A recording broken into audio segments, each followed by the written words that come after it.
The Tunnel to Summer, The Exit of Goodbyes might be the most honest story I've seen about what it actually costs to want something.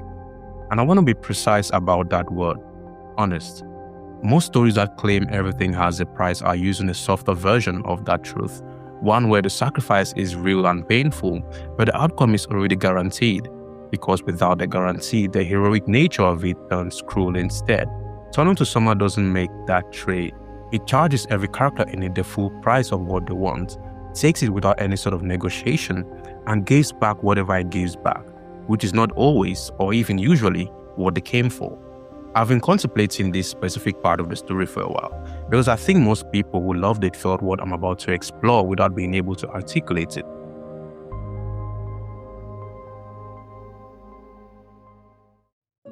Following this introductory bit, every other character chapter is a study about the price people pay to get what they want, or in some cases, what they need, which doesn't always coincide with the things they prefer.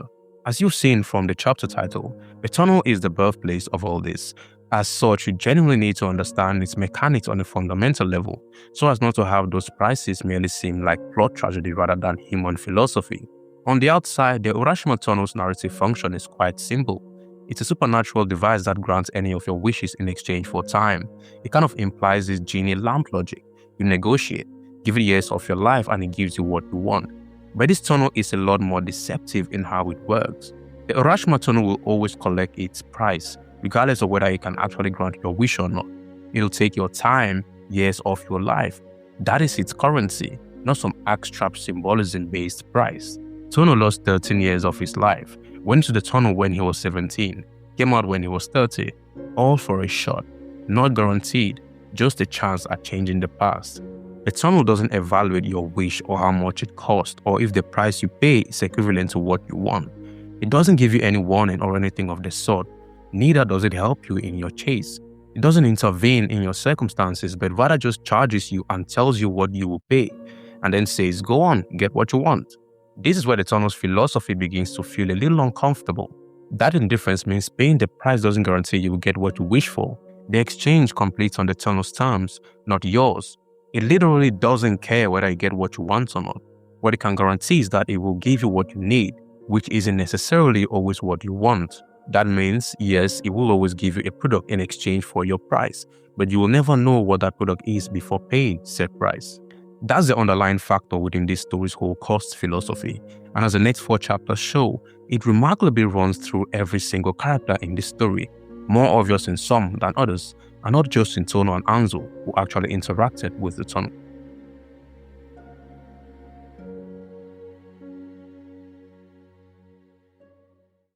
Kaoru Tono is the most extreme example of the story's philosophy at scale, and I believe the real weight of how imbalanced his exchange with the tunnel was needs to hit home for this story's philosophy to graduate from abstractness to a concrete display, so as to enable any of the following chapters to make sense. Tono's wish is to save his sister Karen, who lost her life when they were kids. He essentially wants to go back to the past and bring Karen back to life. Her death played a massive role in shaping him into the person he is today and curating the current structure of his household. Bringing someone back from the dead is practically impossible, but the tunnel doesn't tell him that. I mean, it's a tunnel, how could it? It doesn't warn him, but still charges him and takes its cost for that wish. 13 years of his present life just disappears. And something I really appreciate is that the story doesn't soften that number or give you a means to look away from what it means to him. The kind of impact it has on his life is giving some proper room to breathe. His reasoning for paying the price regardless lies in the guilt he feels towards Karen. He believes he was responsible for Karen's death, and the price he pays to the tunnel kind of mirrors what he's already been paying internally in his day-to-day life. Self-inflicted loathing, instead of repentance for what he did. The tunnel is a means to externalize a punishment he had already assigned to himself. This story is pretty cruel in that aspect. It was obvious his wish couldn't be granted, but regardless, the price he had to pay was always real. Most stories disguise this by giving the characters a wish that could at least theoretically come true, but the Tunnel to Summer makes that ungrantable wish its crux. Tono being the product of an affair, growing up without any genuine love from his stepdad and his mom, who I don't even want to get into yet. Guilt basically defined his entire identity after his sister's passing. All this happened before the tunnel ever comes into play or requests anything from him. So what gets charged is already someone who has been paying the price his entire life. The exchange with the tunnel is all of that at its highest peak. When he meets Karen, she doesn't magically wipe away all of the years he spent trying to get to her. The tunnel gives him something else, something he didn't ask for as a return on his investment. The love permit, her forgiveness, her wish for him to pursue Anzu. He does get something in exchange for the price he pays, but it's just not what he asked for. It's not what he wanted.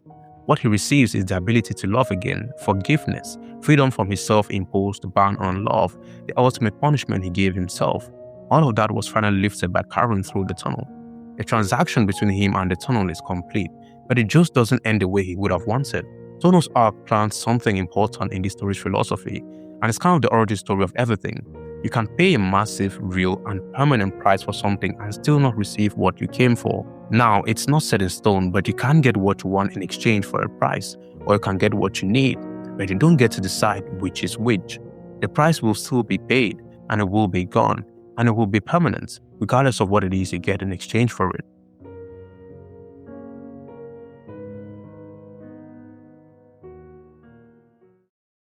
Unlike Tono, Anzu's arc is a much quieter display of the story's central philosophy. She's not chasing an impossible wish like Tono, but more of a shortcut to something achievable.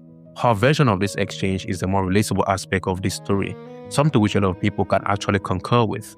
Anzu's wish is to get the talent to become a great mangaka, someone who is remembered long after their passing. She uses the tunnel as a way to skip past the work that's actually needed to get there.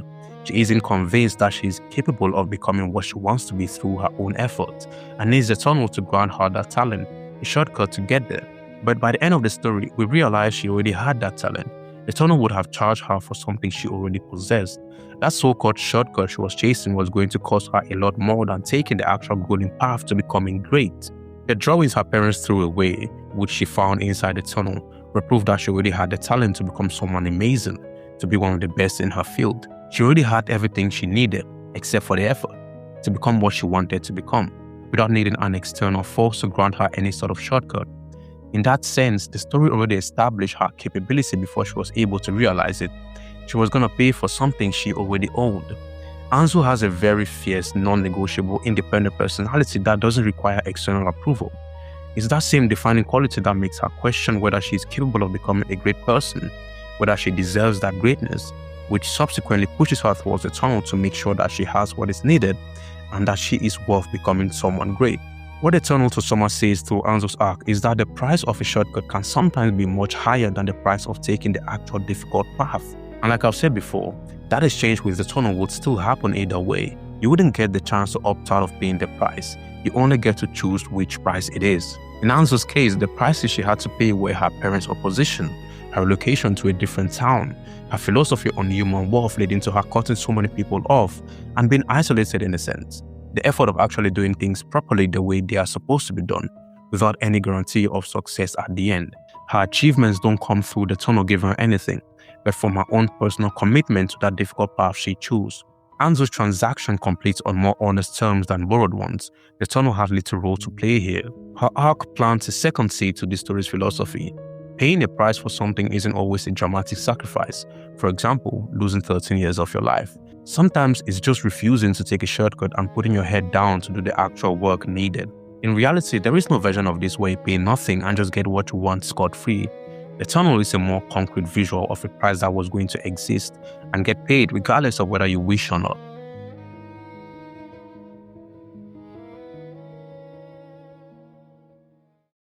If this story were to only explore the philosophy of cost through the Urashima tunnel, then it would limit itself to just being about a supernatural phenomenon.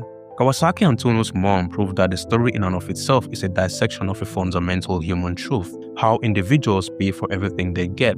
One of these two characters show what that exchange looks like when the price being paid was never yours to begin with. Kawasaki was the bully who attacked Anzu on her first day. In the novel, and I specify in the novel because most of her story was cut from the movie, she gets her own considerable subplot arc. She is the ringleader of a group of girls who sort of position themselves as elites within the class. They oppress and bully others to further their own agendas and I believe solve their own self-worth issues. What Kawasaki desperately wants is authenticity. She wants to put her real self on display to the world and the people around her. That desire, that zeal, is further increased after she watches Anzu live entirely on her own terms, without needing approval from friend groups or the lot. The price she has to pay to get that is, I would say, heavier than what people might perceive it to be. She has to give up her social standing within that group, within the class as a whole. Her status drops dramatically when she starts becoming genuine with herself. She visibly changes her appearance. She gets glasses, she redyes her hair to black. Her behavior changes as well, from elitist and haughty to shy and introverted. The friend group she once dominated completely turns on her, and she becomes a victim of bullying. Everything she did to others follows her back the moment she starts becoming authentic. The exchange here is complete. She loses her social status and standing, her friends, supposedly, her position of power in exchange for an authentic self. It's all permanent and unrecoverable as well. The old Kawasaki disappears and the new one is reborn. This all happens outside of the tunnel. Kawasaki never interacts with it. It's all just ordinary human life. Then there is Kaoru Tono's mother. Her story is where the tunnel to someone's philosophy reaches an uncomfortable state. What she wants, which isn't dwelled on too much by the story, is a fresh start, a new life free of the collapsed family she had with Tono and Karen after Karen's passing. She wants to escape the failed marriage, the weight of Karen's death. She wants to let all that go and start fresh somewhere else, which I should say is incredibly selfish. The price she has to pay is abandoning her own child, Tono, abandoning her responsibility as a mother, which is in fact something she really doesn't own. The festival scene, which is again butchered by the movie, exemplifies all of this. When she sees Tono, she has this unfiltered look of disgust and disdain on her face, which clearly insinuates, "I want nothing to do with you." She looks at the price she had to pay for this new life and, of course, wants nothing to do with it. Tono here is the transaction, and she is pretending he never even existed. I don't know if you've noticed what separates her from every other exchange that happened in this story. Tono pays with his own time, years of his life.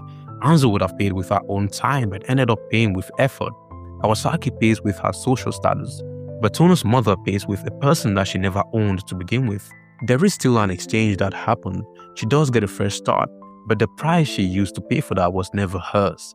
Of course, the story doesn't condemn her for this explicitly, but it's engineered in a way that we wouldn't particularly be all jiggly to see her.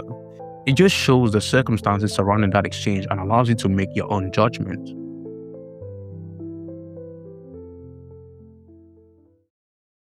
Every character you've heard me talk about so far has just been a proof of concept. I believe I've done enough to actually talk about the underlying truth I wanted to explore in this video. There are 3 layers to it, and if you don't understand them deeply enough, you live with a collection of observations about cost rather than the philosophy buried within them. Let's talk about layer 1, scale.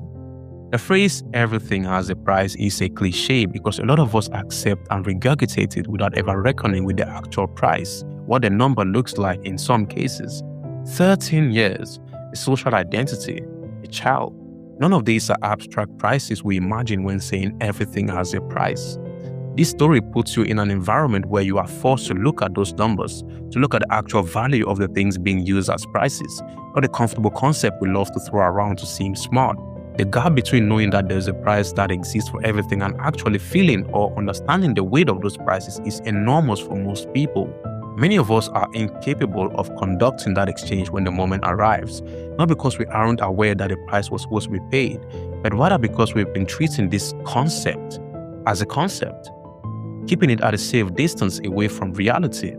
The scale of the price that needs to be paid when it actually arrives is always larger than expected. The tunnel to summer isn't preaching something new. It's just showing you the actual gravity of the situation, the real weight of the things you already believed but have never genuinely sat down to examine. Layer 2 breaks the illusion of guarantee, the part that people almost always don't want to mention and don't really want to face themselves, the part people don't want to admit is more important than they realize. An exchange, a price being paid for something, is never a guarantee and it's never a contract. Tono pays 13 years, Karen doesn't come back. Anzu would have paid time as well for a talent she already had. The exchange doesn't promise a favorable outcome.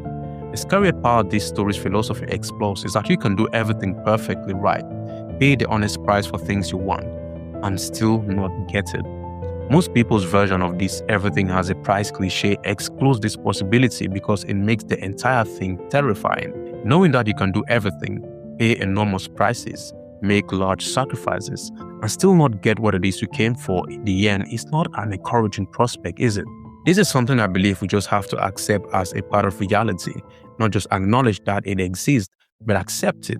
And of course, it's harder than just embracing the cliche itself. The conventional version is comfortable. It makes you assume that there is a guaranteed return waiting for all the sacrifices you would make. But this story dismembers that entire facade and forces you to look at the possibility of everything being all for naught. With all that being said, layer 3 does promise that the exchange will always close on something. You will always get something in return, even if it is not what you desired. Tono doesn't get Karen, but he gets the permission to love her and forgiveness. Anzu doesn't get the shortcut and the talent she wanted, but she does get the path and eventually becomes a mangaka. Kawasaki doesn't keep her social status, but she gets her new authentic self. The lesson here is sometimes you don't get what you want, but what you need. Learning in and of itself that you don't always get what you want is something you have received in return. The scale of the price being paid is bigger than you might imagine. The outcome, what it is you want for that price, is never guaranteed. But you can be sure that even if you don't get what you want, you will get something regardless. This story earns the right and deserves to say all these things because it shows them practically through all of its characters and doesn't sanitize it or make it comfortable for its viewers. Everything has a price is a true statement, but as we've learned, that is not all there is to it. The reason everything has a price lands as a cliche is simple. We've never been forced to look at the number. We say it, nod at it, and then move on. Because genuinely reckoning with the full scale of it right now would cost us something, and we're just not there yet. Returning to Summer takes that comfortable version of a truth we all claim to believe and makes you look at the number. 13 years of a life gone for a sister was never coming back. A social identity surrendered to find out who you actually are underneath it. A child traded for a clean slate by someone who never had the right to make that trade. And then, after all of it, the outcome was never guaranteed anyway. That's the thing that stays. The exchange always closes. It closes on its own terms, gives back what it gives back, and you carry whatever that is. And this story is asking you, genuinely, whether you've ever sat with what that means for the things you want. Not the concept, no, the weight of it. And my friends, that question has a price too. This has been Tambe Bryan. Thank you for watching.